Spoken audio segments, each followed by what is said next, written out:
பத்திரமா மக்கள்கிட்ட நான் வந்துட்டு போ, மக்களை டிஸ்டர்ப் பண்ணாத, மக்களை கொல்லாத அப்படின்றதுக்காக வந்துட்டு காவல்துறை கட்டுப்பாடுகளை விதிக்கிறது, நிபந்தனைகள்ல கட்டுப்பாடு. இப்படிதான் நீ வழிமுறை, அவ்வளவுதான். அது எல்லாருக்குமே உண்டு. அது இவனும் புதுசா வந்துட்டு பெருசா கட்டுப்பாடு எங்களுக்கு விதிக்கிறாங்க திரிக்கிறாங்கன்னு சொல்லிட்டு சும்மா வந்துட்டு வேஷம் போட்டுட்டு இருந்தாங்க. அங்க என்ன பண்ணாங்க? எல்லாரும் உள்ள விடணும், உள்ள முடியாது, நான் என்ன செய்யணுன்றது எனக்கு தெரியும் அப்படின்னு சொன்னாங்கல்ல அவங்க. அப்ப நீங்க என்ன பண்ணிட்டீங்க? உடனே மேல போயிட்டு கடகடன்னு பேசிட்டு இறங்கி போயிட்டீங்கல்ல. கரெக்டா 10 மணிக்கு வந்து வண்டியில ஏறி உட்காந்துட்டீங்கல்ல பத்திரமா. அப்புறம் அவங்க சொன்ன உடனே பேச ஆரம்பிச்சு 12:30 மணிக்கெல்லாம் எல்லாத்தையும் முடிச்சுட்டு கடைக்கு ஏற்பாடு கட்டிட்டு போயிட்டீங்கல்ல. இதே மாதிரி 1.5 மணி நேரத்துல எங்கேயும் முடிச்சிருக்காங்க. உருப்படுறதுக்காக வருது, சும்மா அதை கரைச்சி விட்டு போறது அப்படின்வாங்க. அதான் விஜயனுடைய அரசியல் தமிழ்நாட்டு அரசியல் கடத்துல வந்துட்டு திடீர்னு நடுவில் பூந்து அப்படியே ஆட்டத்தை கலைச்சிட்டு மறுபடியும் போயிட்டு பாத்தீங்களா பேசுது இல்ல அப்படின்னு சொல்லிட்டு போடுவாரு. அவ்வளவுதாங்க. இது சாதாரணமான சினிமாட்டிக் சிறுபிள்ளைத்தனம் தான் விஜய் அரசியலை தவிர விஜய் அரசியல்ன்றது ஒண்ணுமே கிடையாதோ. பாண்டிச்சேரியா அது விலகி போச்சுல்ல. செங்கோட்டையனுடைய செல்வாக்கு உட்பட்ட பகுதியில் வந்து ஒரு கணிசமான ஓட்டு விஜய் கட்சிக்கு வரும். ஆனால் அது ஜெயிக்கக்கூடியதா இருக்குமா அப்படின்றது ரொம்ப சந்தேகத்துக்குரிய விஷயம். ஏன்னா அவங்களும் விட போறதில்லை. ஏன்னா அதிமுக காரங்க வந்துட்டு விஜயை வந்துட்டுலாம் ஏற்றுக்கல. அதனால தான் விஜய் ரொம்ப பண்றாரு எம்ஜிஆரை காட்டி. ஒருவேளை அங்கே வந்துட்டு ஜெயலலிதா வந்துட்டு நம்மளுடைய கொள்கை தாயின்னு சொல்லாம வேற ஏதாவது ஒன்று சொல்லி கிள்ளி அப்படி காட்டாலும் செய்யலாம். இதை வேணாலும் செய்வார் அவர். ரெண்டாவது விஜய்னால இவருக்கு என்ன பலன்? ஒண்ணுமே இருக்காது. யாரையும் வந்துட்டு மேடையில் ஏற்ற மாட்டாரு. எதுவாக இருந்தாலும் திட்டணும். இன்னைக்கு வந்துட்டு பொழுது ஒரு 3 மணி நேரம் அங்கே வந்துட்டு பனிமூட்டறதுன்னு வச்சுக்கோங்களேன். என்ன ஆட்சி நடத்துறாங்க? வண்டியை ஓட்ட முடியல ரோட்ல. எல்லாரும் நினைப்பாங்க ரோடு சரியில்லைன்னு, பனிமூட்டமா இருந்துச்சு. ஸோ எல்லாத்துக்குமே திமுக அரசு தான் சொல்ல போறாரு. அதனால அதுல ஒன்றும் பெரிய அதான் சொல்லணும். விஜய் அரசியல் வந்துட்டு ஒண்ணுமே இல்லாத ஒரு அரசியல் இல்லாத அரசியல். நீங்க தாவேகா கட்சியை வந்துட்டு நீங்க ஒரு அரசியல் அப்படின்லாம் எதிர்பார்க்காதீங்க. இவ்வளவு காலத்துக்கு பிறகு நான் சொல்றேன். 69வது படம் ஜனநாயகன் இல்லையா? இல்ல, அது ஜனநாயகன் வந்துட்டு 70வது படம். 69வது படம் தான் தமிழக வெற்றி கழகம். அது என்ன அப்படின்னா, அது அங்கங்க அப்படியே ஒரு இடத்துலயே வந்துட்டு ஒரு மீடியா ஈவெண்டா நடத்தப்படுது. அவ்வளவுதான். சினிமாவுக்கு வெளியே ஒரு சினிமா எடுத்து அதை எனாக்ட் பண்ணி நடிச்சுக்கிட்டு வேடிக்கை காட்டிட்டு இருக்காரு. இதுதான் ஆக்சுவலா இவருடைய 69வது படம். 70வது படம் தான் ஜனநாயகம்.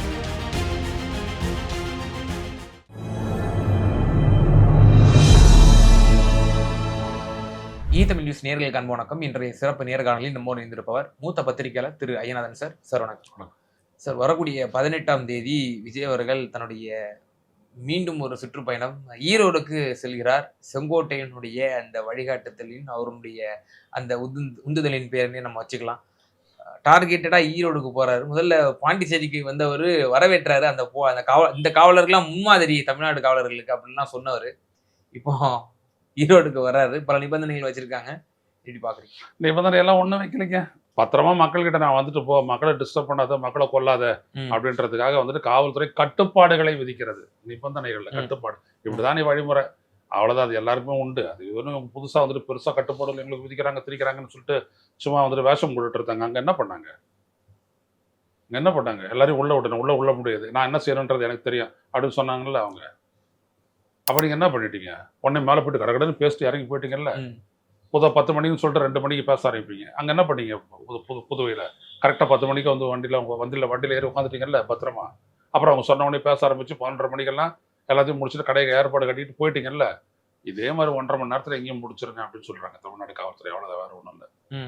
ரெண்டாவது விஷயம், இப்ப இவர் அங்க போயிட்டு ஒன்றும் பண்ண போறது இல்லை. என்ன சொல்ல போறாரு? ஈரோட்ல வந்துட்டு பெரியார் பிறந்தாரு. ஈரோட்ல வந்துட்டு பெரியார் சேர்மனா இருந்தாரு. எவ்வளவு சாதனைகள் எல்லாம் பண்ணாரு. அவருடைய பகுத்தறிவு தான் நம்மளுடைய வழி நடத்துது. இவரை ஸ்கிரிப்ட் எல்லாம் இப்பயே சொல்றீங்க, லீக் பண்றீங்க. எனக்கு தெரியாது அங்க இருக்கிறவங்க என்ன எழுதி தருவாங்கன்ட்டு. வழி நடத்துது உங்களுக்கு தெரியும். நம்ம கட்சி தான் வந்துட்டு அவர் ஒரு அடையாளப்படுத்திடுது. அவர் யாரும் அடையாளப்படுத்தல. உனச்சும் ஒப்புக்கணாச்சும் பிறந்த நாள் இறந்த நாளில் வந்துட்டு போயிட்டு இருக்கிறாங்க. நம்ம தான் நிரந்தரமா வச்சுக்கிட்டு அவருடைய கொள்கையை கொண்டு போறோம் அப்படிலாம் சொல்லுவாரு. அடுத்தபடி என்ன சொல்லுவாரு? ஈரோட்டில் காவிரி பாயுது அப்படின்னு சொல்லுவார். காவிரியில் வந்துட்டு நம்மளுக்கு தண்ணி, காவிரி நதி ஒழுங்காக இருக்கா பாருங்க நீங்களே, அதில் சாயப்பட்ட இதெல்லாம் கலக்குது அப்படிலாம் சொல்லுவார். அடுத்தபடி ஈரோட்டை பற்றி என்ன சொல்ல எல்லாம் சொல்லிட்டீங்க, சொல்லுங்க. அவர் சஜஷன் கொடுக்கலாம்ல. 18ஆம் தேதி ரொம்ப கம்மியாக 2 நாள் தான் இருக்குது இடையில. அதுக்குள்ள அவர் இந்த மாதிரி அதாவது ஒரு 5-6 விஷயத்த சொல்லிட்டு ஈரோட்டில் தான் அந்த கவிஞர் பிறந்தாரு, அது ஜான் கண்டுபிடிப்பாரு. அவர் பெரிய ஆய்வாளர் இல்லை, அவர் அரசியல் ஆய்வாளர், தேர்தல் ஆய்வாளர். அவர் ஏதாவது கண்டுபிடிச்சி அந்த அம்மாவை பத்தி தெரியுங்களா, இந்த ஐயாவை பத்தி தெரியுங்களா அப்படின்னு சொல்லுவாரு. அப்புறம் இந்த பகுதியில் தான் தீரன் சின்னமலை வாழ்ந்தாரு, குதிரை எடுத்து போரிட்டார், சீமான்ல பாதி கடை வாங்கிக்கிறது. ஓ. ஆமா. உருப்படுறதுக்காவது வருது, சும்மா அதை கரைச்சி விட்டு போறது அப்படின்வாங்க. அதாவது ஒருத்தங்க ஒரு 3 பேர் சேர்ந்து அழகாக தரை போட்டுட்டு இருப்பாங்க, சிமெண்ட் தரை. ஒரு குட்டி நாய் வந்துட்டு என்ன பண்ணும், கட கட கடன்ட்டு மேலே இப்படி ஓடும், போட்டு கொஞ்சம் தூரம் போயிட்டு மறுபடியும் வரும். எல்லாம் சாம்படுத்தி வச்சிருந்தாங்கன்னா பாப்பா அதனுடைய காலை பதிஞ்சிட்டு இருக்கும். என்ன பண்ணுவான் அவன், உடனே மறுபடியும் மட்டை பலகை வச்சு அப்படியே தேய்ச்சிக்கிச்சு அது சரி பண்ணிட்டு அச்சா போ அப்படின்னு சொல்லிட்டு பண்ணோம்ல. அதுதான் விஜயனுடைய அரசியல் தமிழ்நாட்டில். தமிழ்நாட்டு அரசியல் கடத்தில் வந்துட்டு திடீர்னு நடுவில் பூந்து அப்படியே ஆட்டத்தை கலைச்சிட்டு மறுபடியும் போயிட்டு பார்த்தீங்களா பேசுறது இல்லை அப்படின்னு சொல்லிட்டு போடுவார். இவ்வளோதாங்க இது. சுத்த சாதாரணமான சினிமாட்டிக் சிறுபிள்ளைத்தனம் தான் விஜய் அரசியலை தவிர விஜய் அரசியல்ன்றது ஒன்றுமே கிடையாதோ. பாண்டிச்சேரியா அது விலகி போச்சுல்ல. எவ்வளோ காலம் தான் நீங்கள் நடிக்க முடியாது? நான் சொல்லிட்டேன் 24/7/365 பாலிடிக்ஸ். 72 நாளுக்கு அப்புறம் வந்து பேசினாரு, அங்கேயே ஒன்றும் இல்லை. இப்போ இங்கே மட்டும் என்ன இருக்க போகுது? திடீர்னு கைத்தறி நெசவாளர்கள் இன்றைக்கு விசைத்தறி நெசவாளர்கள் ஆயிட்டார்கள் அப்படின்னு ஏதாவது ஒரு போடுவார். இப்போ ஈரோடு டார்கெட் பண்ணி போயிருக்காரு.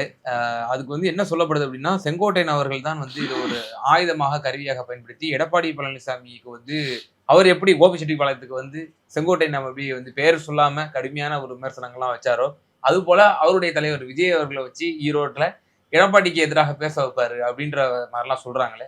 அதாவது எடப்பாடிக்கு எதிராக ஒரு விஜய் பேசுறாரா அப்படின்றது பார்க்கலாம், பேசினாலும் பார்க்கலாம். என்ன பேசுவார் அவர் எடப்பாடி? அதிமுக அழிஞ்சு போச்சு, அதான் அந்த மதுரை மாநாட்டில் சொன்னது தானே. அந்த டைலாக் அந்த ஸ்கிரிப்ட் எல்லாம் அந்த பழைய அது கொஞ்சம் ஜூஸ் தட்டி கொடுங்கடான்னா அவங்க ஒரு பிட் எடுத்து தருவாங்க. அதை ரைட் சைடு பாக்கெட்ல வச்சுக்கிட்டோம்னா அதை எடுத்து பேசலாம். அதிமுக பிட்டு, இந்த திமுக பிட்டு, அதாவது ரெண்டுத்தையும் அவர் பேச போறாரு. அதை பத்தி ஒன்றும் இல்லை. விஷயம் என்னன்னா, திருச்செங்கோடு, கோபிச்செட்டிப்பாளையம் அந்த மாதிரி பகுதிகளில் இருக்கக்கூடிய செங்கோட்டையனுடைய செல்வாக்கு உட்பட்ட பகுதியில் வந்துட்டு ஒரு கணிசமான ஓட்டு விஜய் கட்சிக்கு வரும்.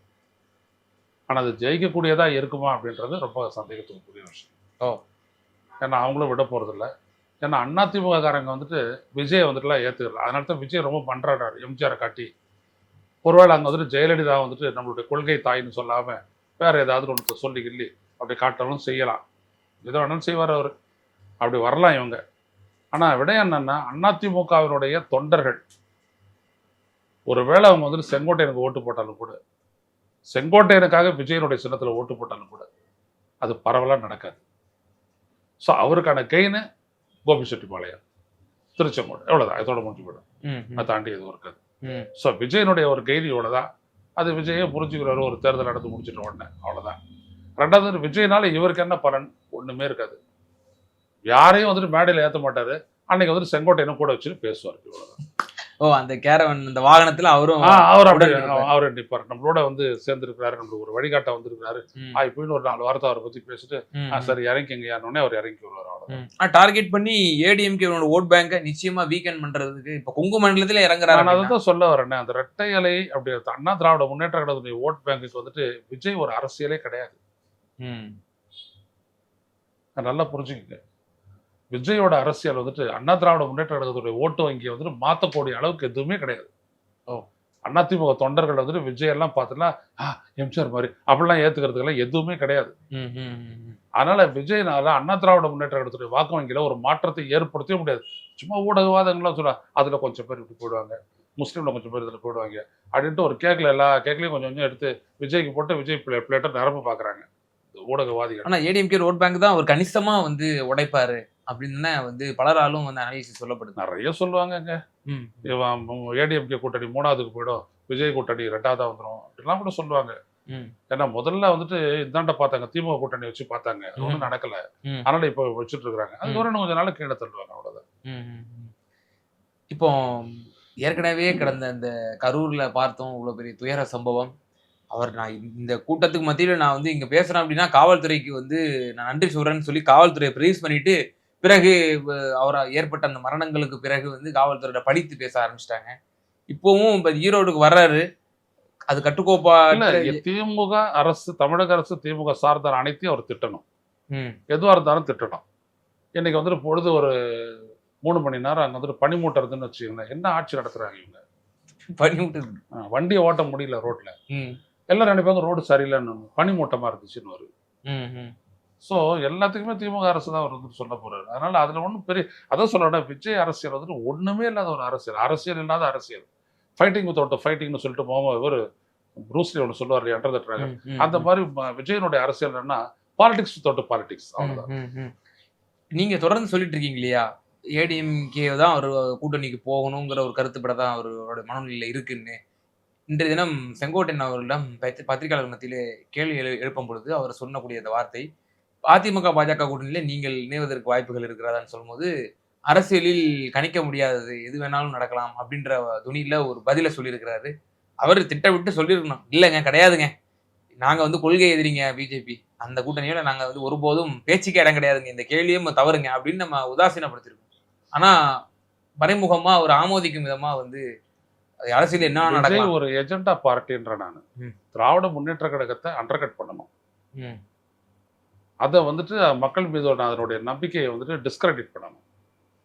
அதுக்கான ஒரு எஜெண்டாவோட தான் வந்திருக்காரு. அதனால அவர் எந்த முடிவு வேணாலும் எடுக்கலாம், திமுகவுக்கும் எதிராக இருக்கும், அவ்வளவுதான்.